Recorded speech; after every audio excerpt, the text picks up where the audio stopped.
Ito yung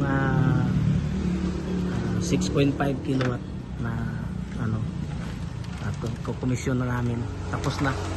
At kunting tiyaga na lang. Tapos na namin. So ayan. Yung battery niyan ay 16 kilowatt na battery. 6.6 kilowatt. So ayan. Sa ngayon, ayan na clear. So kasi habang naglilipat kami ng mga electrical wire, so yan na yung kanyang consumption. Nakikita dito, kitang-kita. Standby itong battery kasi ay solar. So direkta sa solar yung kanyang load. Ayan. So ito yung ganyan ang function nitong system. Ayan. Wala siyang primary. Kasi hindi, wala naman to. Off-grid ito.